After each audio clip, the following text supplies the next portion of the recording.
Guys, क्या आप जानते हैं कि हर इंसान दिन में लगभग 40 मिनट तक अंधा हो जाता है। जी हाँ, ये सच है। और ऐसा इसीलिए होता है कि जब आप अपनी आंखों को जगह से दूसरी जगह पर करते हैं, यानी कि अपनी आंखों को मटकाते हैं, तो आपका दिमाग आपकी आंखों की देखने की क्षमता को ब्लॉक कर देता है। जी हाँ, और इसी वजह से आप शीशे में अपनी आंखों को हिलते डुलते नहीं देख पाओगे। और अगर आपका दिमाग ये काम करना बंद कर दे तो आपको ऐसा महसूस होगा कि आप कोई ऐसी फिल्म देख रहे हैं हिलते डुलते कैमरा से शूट की गई है। आप आजमा के देख लीजिए, और ये साइंटिफिक फैक्ट है। आपको ये फैक्ट जान के कैसा लगा, चैट सेक्शन में लिखना मत भूलिएगा। गाइस, अगर मैं आपसे सवाल पूछूं कि आपके शरीर के लिए कौन सी हैबिट सबसे ज्यादा स्वास्थ्यवर्धक है, तो आप लोग क्या जवाब देंगे?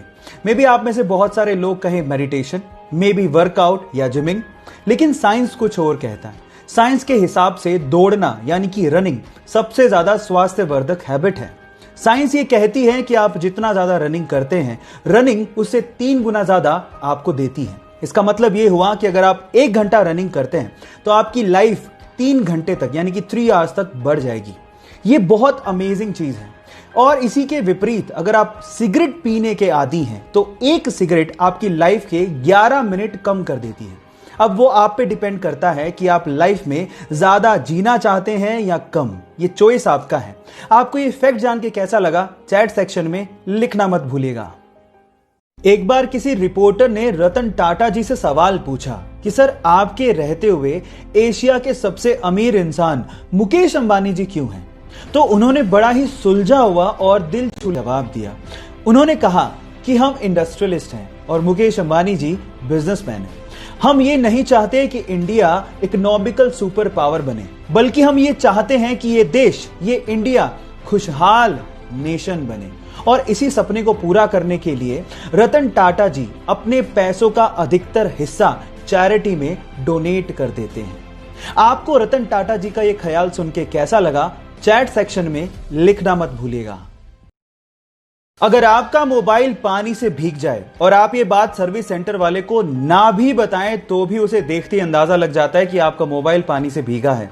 उसके पीछे का रीजन ये है कि मोबाइल में एक व्हाइट कलर का वाटर इंडिकेटर लगा होता है, जो कि पानी के कांटेक्ट में आते ही पिंक कलर का हो जाता है, जिससे उसे देखते ही अंदाजा लग जाता है कि आपका मोबाइल पानी से भीगा है। आप चाहे बताएं या ना बताएं। दूसरी इंपॉर्टेंट बात यह है कि मोबाइल के पानी से भीगते ही प्लीज आप उसे स्विच ऑन ना करें और ना ही उसे पंखे के आगे रखें। इनफैक्ट अगर आप को सुखाना ही चाहते हैं तो आप उसे चावल के पैकेट में डाल दें, क्योंकि चावल में मॉइस्चर को सोखने की प्रॉपर्टी होती है, जिससे आपका मोबाइल बच सकता है। ये दोनों फैक्ट जान के आपको कैसा लगा, चैट सेक्शन में लिखना मत भूलिएगा। गाइस, अर्थ पे रहने वाली हर एक स्पीसी को हमारी मदर नेचर ने कुछ ना कुछ खास जरूर दिया है, और उसी में से एक है ईगल यानी कि बाज। क्या खास है ईगल में, मैं आपको बताता हूं। चलो कंपैरिजन करते हैं। मान लीजिए कि इंसान के पास बाज की आंखें होती तो क्या होता?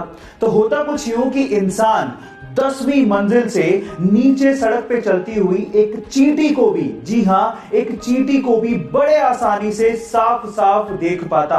अब आप अंदाजा लगा सकते हैं कि ईगल की आंखें कितनी ज्यादा शार्प या तेज होती हैं। है ना ये इंटरेस्टिंग फैक्ट? अगर आप ये वीडियो पे देख रहे हैं तो चैनल को सब्सक्राइब करना मत भूलिए, और अगर आप ये फैक्ट इंस्टाग्राम या किसी अदर प्लेटफॉर्म पे देख रहे हैं तो मुझे फॉलो करना मत भूलिएगा। मिलते हैं अगले वीडियो में। Thank you. यह घटना है तमिलनाडु के पोथुगुड़ी गांव की, जहां के रहने वाले करपू नामक एक लड़के के घर के पास पूरे ही गांव का स्ट्रीट लाइट का मेन स्विच था। जैसे ही शाम होती वो स्विच को ऑन करता और पूरे गांव में रोशनी आती। लेकिन एक दिन जब वो स्विच को ऑन करने गया तो वहां पर एक दुर्लभ पक्षी को उसने बैठा पाया 3 अंडों के साथ। उसने उसका फोटो लिया और गांव के व्हाट्सएप ग्रुप में शेयर करते हुए लिखा कि जब तक इन अंडों से बच्चे बाहर नहीं निकलते इस मेन स्विच को कोई भी हाथ ना लगाए। गांव वालों ने आर्गुमेंट किया, लेकिन उस लड़के ने हार नहीं मानी और गांव वालों को समझाते हुए पूछा कि बचपन में जिन पक्षियों को आप लोगों ने देखा था, क्या वो आज दिखाई देते हैं? तब गांव वालों को समझ में आ गया कि इन पक्षियों को लुप्त होने से अगर हमें बचाना है तो हमें जागना होगा। उसके लगातार 35 दिनों तक गांव वालों ने मेन स्विच को हाथ भी नहीं लगाया और गांव वाले अंधेरे में रहे जब तक कि उन अंडों से बच्चे बाहर नहीं आ गए। और ऐसा करके गांव वालों ने इंसानियत को जिंदा रखा। आपको यह सुन के कैसा लगा, चैट सेक्शन में लिखना मत भूलिएगा। गाइस ये घटना है दिल्ली के इसी लॉकडाउन के पीरियड की, जब एक ठेले वाला अपने ठेले पे फ्रूट्स बेच रहा था, लेकिन थोड़ी देर के लिए उसे किसी काम के लिए ठेले को छोड़ के जाना पड़ा। लेकिन उसके बाद जो हुआ वो बहुत ही अजीब था। आसपास के लोग जो वहां से गुजर रहे थे ठेले को अकेला पाके उसे लूटना शुरू कर दिया। और इसमें सिर्फ गरीब लोग नहीं थे, मिडिल क्लास लोग भी अपने हेलमेट में वो फ्रूट्स को डाल डाल के लूट लूट के लेके जा रहे थे। और इसी चक्कर में उस फ्रूट वाले को लगभग 30,000 रुपए का नुकसान भी हुआ। लेकिन किसी बंदे ने इस लूटने की घटना को कैमरे में कैद कर लिया और उसे इंटरनेट पे डाल दिया। लेकिन जैसे ही इंटरनेट पे डाला गया, लोगों को बहुत दुख हुआ और लोगों ने ये ठानी कि इस ठेले वाले की हेल्प की जाए। और उसके बाद ऑनलाइन कंट्रीब्यूशन किया गया और लगभग 8 लाख रुपए, जी हां आप ठीक सुन रहे हैं, लगभग 8 लाख रुपए का ऑनलाइन कंट्रीब्यूशन करके उस ठेले वाले को दिया गया। अब ये थी इसमें पॉजिटिव न्यूज। आपको ये घटना सुन के कैसा लगा, चैट सेक्शन में लिखना मत भूलिएगा।